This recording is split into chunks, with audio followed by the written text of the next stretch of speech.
1942 – The Libyan Desert. Dawn breaks cold over an ocean of sand. A British reconnaissance patrol moves carefully across the dunes, scanning the horizon through dust-streaked optics. Then they see it, German armored vehicles advancing in loose formation. In almost any other British armored car of the time, the next step would have been automatic. Transmit the sighting, turn away, and escape before the enemy could close the distance. That was the doctrine. Reconnaissance vehicles were not meant to fight. They were meant to observe, report, and survive. But this crew does something unexpected. Instead of turning away, the driver swings the vehicle toward the enemy. The turret rotates. The gunner settles his sights. At roughly 400 yards, the 2-pounder fires. The shell strikes a German half-track and detonates inside it. Flames erupt. Before the stunned enemy can react, the British armored car reverses at speed into cover, without turning around, its gun still facing the threat. Moments later, it repositions and fires again. This is not how armored car warfare was supposed to work. Yet this was exactly how the Daimler Armoured Car changed it. In the early years of the Second World War, British reconnaissance units faced a harsh reality. Their armored cars were outmatched. Vehicles like the Marmon Harrington carried the Boy's anti-tank rifle, a weapon that was heavy, punishing to fire, and increasingly ineffective against modern armor. The Humber mounted a 15mm Besa machine gun, better than a standard rifle-caliber weapon, but still inadequate against anything with meaningful protection. The Morris carried similar armament. On paper, these weapons could threaten lightly armored targets. In practice, they rarely delivered decisive results at real combat ranges. German reconnaissance units often fielded vehicles equipped with 20mm autocannons. In an encounter, the outcome was frequently unequal and deadly. British patrols found themselves in machines that could not reliably stop the enemy, yet were vulnerable to return fire. Reconnaissance became an exercise in avoidance. If spotted, the only option was flight. The consequences went beyond battlefield losses. Morale suffered. Crews knew they were being sent forward in vehicles that could neither protect them nor fight effectively. Commanders struggled to gather reliable intelligence when patrols were forced to withdraw at the first sign of contact. The reconnaissance arm of the army was compromised because its equipment lacked credibility. Britain needed something different, something that could scout aggressively and, if necessary, fight back. Across Europe, conventional thinking held that a reconnaissance vehicle could not combine three essential qualities: speed, protection, and genuine anti-tank firepower. Tanks sacrificed speed for armor and heavy guns. Scout cars sacrificed firepower for mobility. Attempts to mount serious anti-tank weapons on wheeled vehicles often led to mechanical strain, poor handling, and limited reliability. The weight of a proper gun and turret was thought incompatible with the agility expected of a scout. The breakthrough came from an unlikely place. Daimler, better known for motorcycles and smaller vehicles, had already produced the compact Dingo scout car. The Dingo was fast and agile, but lightly armed. Its chief designer, Sidney Shell, believed the concept could be expanded. Instead of building a better scout car, why not build a wheeled vehicle with the firepower of a light tank? Work began in 1939. The ambition was bold: mount the Ordnance QF 2-pounder, a 40mm anti-tank gun used in British tanks like the Crusader and Valentine, onto a fast four-wheeled armored chassis. This was not a symbolic upgrade. The 2-pounder fired armor-piercing rounds at high velocity, capable of penetrating the armor of German armored cars and early Panzer models at typical engagement ranges. The turret chosen for the new vehicle was derived from that of the Tetrarch light tank.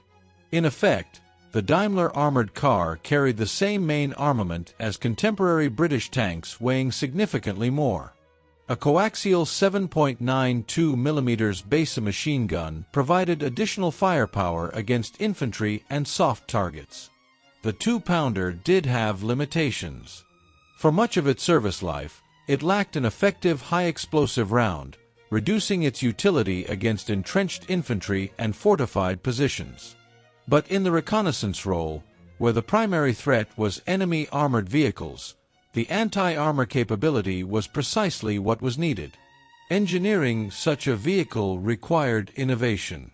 The Daimler weighed around 7.5 tons, considerably heavier than the Dingo.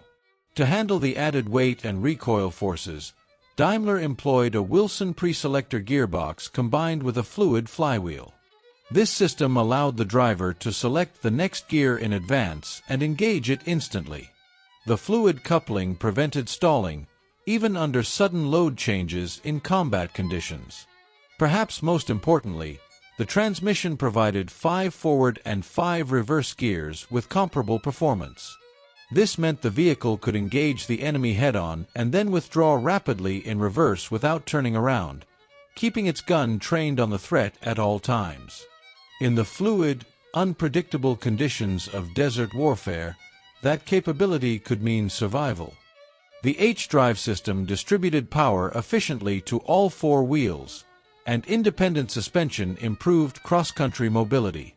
With a top road speed approaching 50 miles per hour and a substantial operational range, the Daimler achieved the elusive combination of speed, mobility, and real firepower. Production began in 1941, despite heavy bombing that forced manufacturing to disperse across multiple facilities in Britain.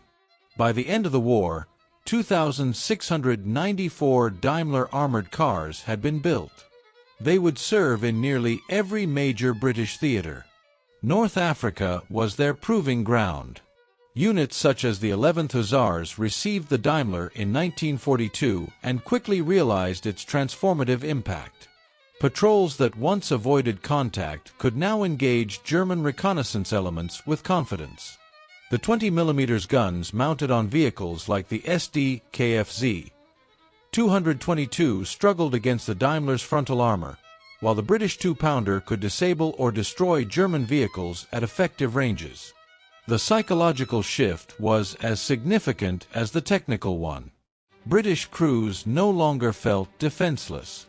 German reconnaissance units, accustomed to dominating skirmishes, encountered an opponent capable of striking decisively. Reconnaissance became more assertive. Instead of merely shadowing the enemy, Daimler-equipped units could disrupt and neutralize opposing scouts. As the war moved to Italy, the terrain changed dramatically. Mountain passes, narrow roads, and built-up areas replaced the open desert. The Daimler's compact size and exceptional reverse capability proved valuable in ambush situations. Crews could fire from concealed positions and withdraw rapidly before heavier enemy forces responded. In engagements around places like Monte Cassino and the Liri Valley, mobility and responsiveness were critical, and the Daimler adapted to the new environment.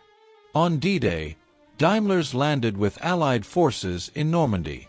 The beaches were chaotic and deadly, with mines, anti-tank guns, and artillery covering the exits.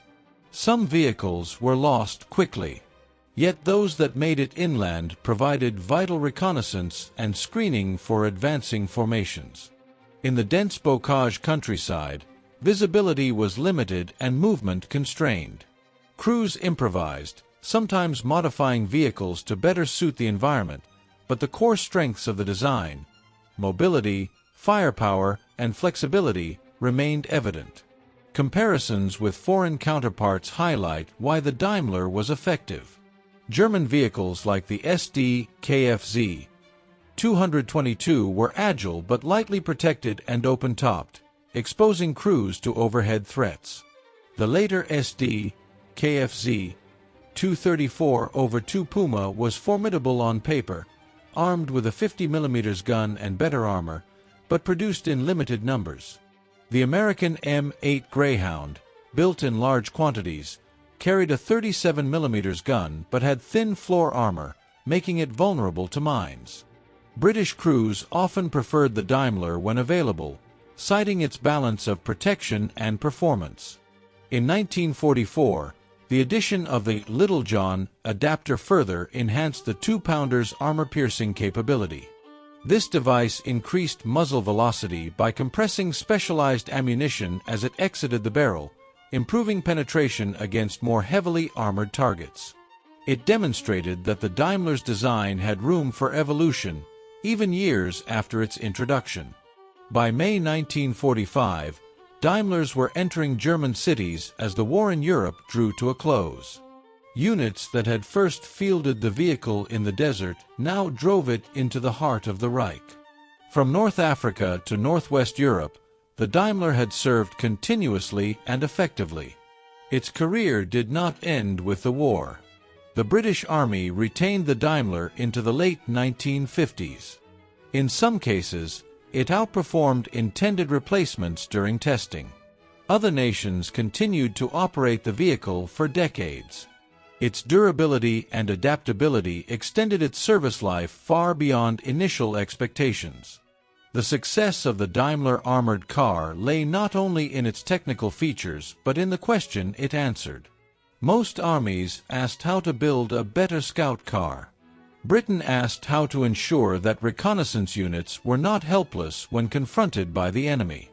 The result was a vehicle that challenged conventional doctrine. Reconnaissance no longer had to mean avoidance at all costs. With the Daimler, British crews possessed the option to fight, and sometimes that option made all the difference. In the desert in 1942, when a British armored car turned toward German armor instead of away from it, it was more than a tactical decision. It was proof that design, doctrine, and determination could converge to change the character of battlefield reconnaissance. The Daimler did not replace the need for caution, but it restored balance. It gave crews confidence. It gave them capability. And in war, that combination can reshape the odds.